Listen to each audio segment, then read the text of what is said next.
Rojin Kabayiş için adalet mücadelesi devam ediyor. Neler söylemek istersiniz? Ben de size teşekkür ederim. Emeğinize sağlık, çok sağ olun. Rojin'in dosyası karanlıkta kalmış hocam. Yani 19 aydan fazladır, 20 aydır biz bu acıyı çekiyoruz sürekli. Avukatlarımızla, Diyarbakır Barosu'yla, Van Barosu'yla beraber Cumhuriyet Başsavcısına gidiyoruz Van'a. Sorduğu soruların cevabını alamıyoruz.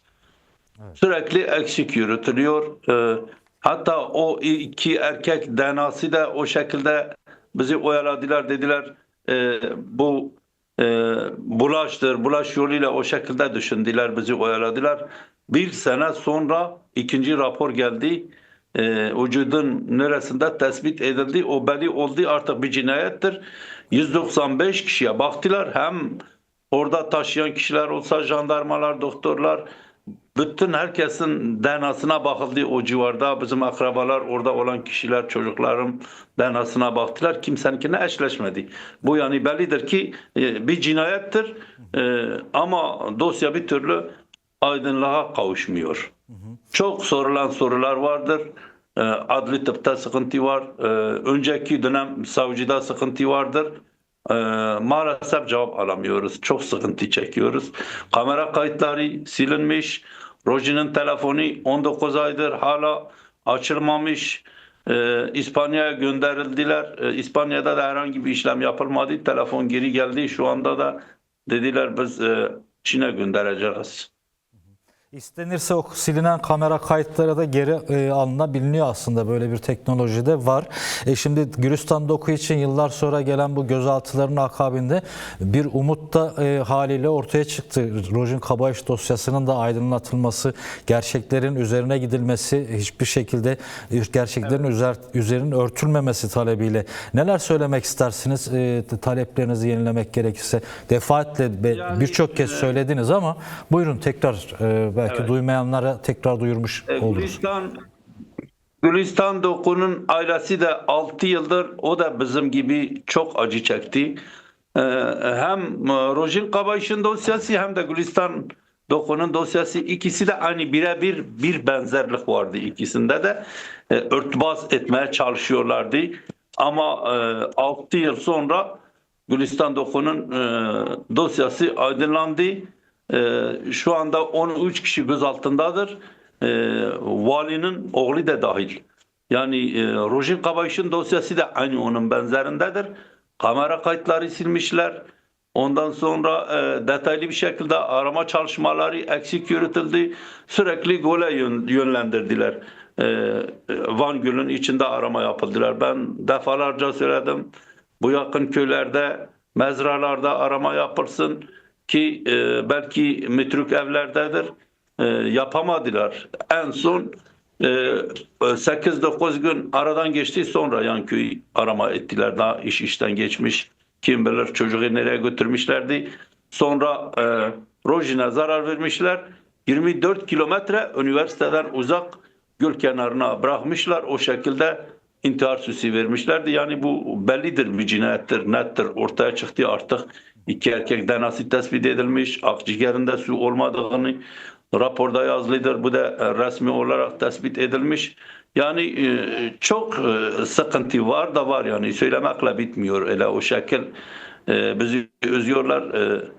Sürekli Van'a giderken sorulan sorularımızın cevabı alamıyoruz. Ki avukatlar soruyor, diyor ki bu genç kızımız 18 gün boyunca hangi gün öldürülmüş, kaç gün suda kalmış, bunun cevabı da alamıyoruz. Hala da bekliyoruz. Diyoruz ki İstanbul Adli Tıp'ta gelecek ama maalesef o da yok. Ondan sonra Rojin'in kulağın içindeki lavralar telaşlarda orada da belli eder. Onun cevabı da hala gelmemiş. O da tespit edilebilir. Aynı günü de belli eder, saati de belli eder. Hangi gün öldürülmüş, kaç gün suda kalmış, onu tespiti edebilir.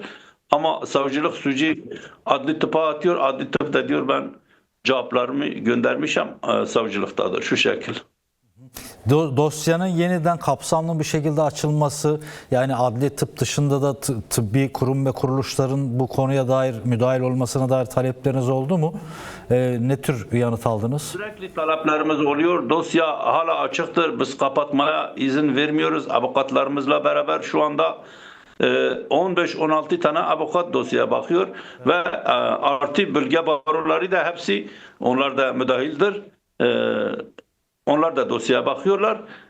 Yani çok soruların cevapsızdır.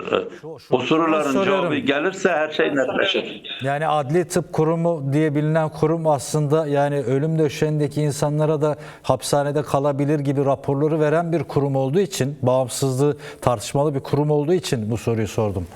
Evet. Öyle bir noktaya gelmiş ki yani o kadar yani yanlışları gördük, tespit ettik, daha artık güven kalmamış. Yani ben bunu açıkça orada da savcılıkta söylüyorum ki kamera kayıtları silinmiş, adli tıpta neden bu soruların cevabı gelmiyor, telefon niye açılmadı, olaydan 1 ay 2 ay sonra da İspanya'ya gönderebilirdiniz. Niye 5-6 ay orada kalıyor o telefon? Evet. Orada açılmadıysa başka ülkeye gönder. Yani bugün bir devlet bir telefonu da normal bir telefondur. Yani o da ağır telefon değil. Açılmıyorsa demek ki bir sıkıntı vardır. Bir güçlü birilerin eli bu dosyanın üzerinde vardır. En baş şüphelisi de rektördür. Üniversitenin rektörün yegenleridir şu anda şüpheli. Söylentiler hepsi o yöndedir. Bir de güvenlik amiri. Hatta bir tane de kaçmış, yurt dışına gitmiş o şekilde. İhbarlar geliyor. İhbar eden kişileri gözaltına alıyorlar. Bak şu işe bak, tam tersi.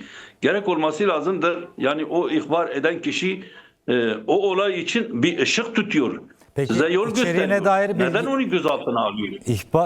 İhbarların içeriğine dair bilgi paylaşıldı mı sizlerle ayrıntılı bir şekilde? Bu dediğim geçen sene olmuş. Yani rektörün yakın adamıdır. Onu iyicene tanıyor. O söylemiş, gitmiş, ihbar etmiş. Demiş ki böyle bir şey var, ben biliyorum, bu bilgileri vermiş. Onu gözaltına almışlar. Yani o kişi gidiyor, ihbar ediyor, onu dinleyeceksiniz. Ha doğru, ha yanlış. Bütün her şey değerlendirilmesi lazımdır. Bugün 5-6 kişiye kadar yani ihbar gitmiş, orada değerlendirmesi lazımdır. Herkesi tehdit ediyorlar. Üniversitenin içindeki o öğrenciler, yani onlar, o gençler bizim geleceğimizdir. Orada yürüyüş yapıyorlar. Rektör emniyete haber veriyor. Onlara şiddet uygulandı. 22-23 gün orada oturma eylemi yaptılar. Yürüyüş yaptılar. Ben de gittim, onlara destek verdim. Yani öğrenciler haklıdır. Bu siyasi bir şey değil. Öğrenciler diyor ki bizim sınıf arkadaşımıza ne oldu? Oturma eylemi yapıyorlar. Yürüyüş yapıyorlar. Beyefendi bu rahatsız oluyor. Peki şimdi 56 kentte... Onlara dokunuyor ya. Evet. 56 ayrı kentte standlar kurulacak. Rojin Kabaş için Adalet Komisyonu tarafından bir kampanya başlatılıyor. Bir çağrınız var mı peki? Bu sadece 56 değil, daha fazla kentte olmasını temenni ve dileriz ki daha fazla kentte bu tür kampanyalara omuz veren, güç verenler olur. Neler söylemek istersiniz son olarak? Onları teşekkür ediyorum. Yani baştan beri zaten kamuoyu da olsa çok şehirlerde yürüyüşlerini yaptılar, görevini yaptılar. Daha da güçlü olmamızı istiyorum. Diyorum ki yani daha çok büyük yürüyüşler olsun, destek versinler ki bugün benim kızımdır, yarın başkasının kızın başına gelecek. Gülistan Doku aynı şekilde ele oldu. Başka mağdur aileler çok da var yani mağdur aileler çoktur. Bugün böyle bunun benzerinde çok olaylar olduğu zaman hemen örtbas ediyorlar, diyorlar intihar etmiş, kalp krizi etmiş ya balkonda düşmüş. Çok dosyaları o şekilde kapatıyorlar. Yani sahipleri eğer mücadele etmezse, hemen pes etse, geri adım atsa o şekilde intihardır diye dosyayı kapatıyorlar. Ama biz pes etmedik, mücadelemizi ettik. Yani ben ölümü göze aldım. Dedim benim canıma da mal olsa ben bu işin peşini bırakmayacağım. Ben çocuğumu biliyorum. Kesinlikle benim çocuğum intihar edilecek bir genç kız değil. Öğretmenliği kazanmış. Ben kendi elimle onu götürdüm üniversiteye. Devletin kurumuna teslim ettim. Sorumlu onlardır. Ama şu ana kadar görevini kötüye kullanan kişiler de dahi hiç kimse ne görevde uzaklaştırma yapmış ne kimseyi gözaltına almışlar. O gece 2 tane nöbetçi orada nöbet tutuyor. Bellerinde silah vardır. Sen ne için orada nöbet tutuyorsun? Benim çocuğuma bakacaksın. Evet. Ben size emanet ettim. Neden sahip çıkmadın? 11'den sonra, gece 11'den sonra yoklama yapılmamış. Bu büyük bir ihmaldir. Ölüme sebebiyet getiren ihmaldir. Öbürsü gün saat 12'ye çeyrek kala bizi arıyorlar. Arada 17 saat geçiyor. Ondan sonra bize haber veriyorlar. Bu yani bu büyük hatalar olduğu halde de hiç kimseyi ne gözaltına almışlar ne de görevden uzaklaştırma yapmışlar. Üniversitenin içinde, yurdun içinde. Bütün sorunlardan hesap sorana kadar mücadelemiz devam edecek dediniz. Ben Değerli mücadele Nizamettin edeceğim. Kabayış. Ben defalarca üniversiteye gitmişim, rektörlüğe gitmişim. Onlara açık açık söyledim. Sizin yakanızı bırakmayacağım. Sorumlu sizsiniz. Benim ciğerim yanmış. Siz hesap vereceksiniz. Bu çocuğun başına ne geldi? Neden görevini kötüye kullandınız?